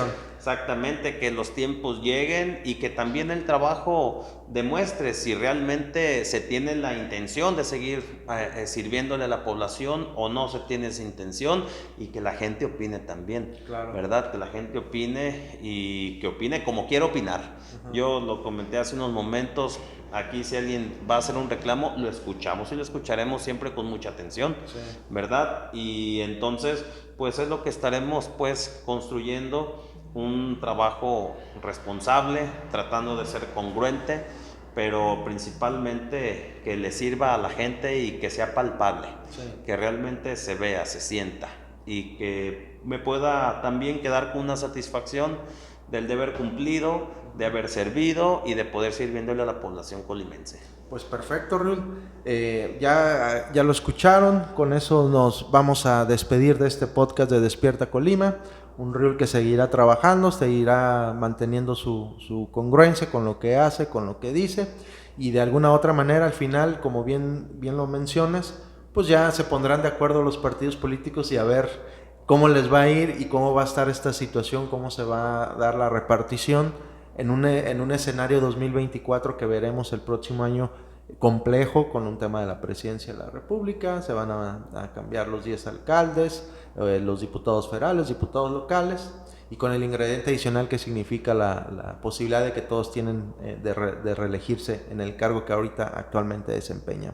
Pues muchísimas gracias, Riul. ¿Algo más que quieras comentar? No, al contrario, solamente agradecer una vez más la oportunidad de a través de este mecanismo de comunicación, Pedro, tener la posibilidad de tener contacto con la población, de expresarme, de expresarles y agradecerles una vez más la confianza que me han brindado, decirles que pues siempre he estado y continuaré muy puesto y dispuesto para dialogar cualquier tema que tengamos que ver, y desearles que este año 2023 a todas y a todos les sea de mucha prosperidad, de mucho éxito, de mucha salud, y por supuesto siempre hay que tener el ánimo optimista.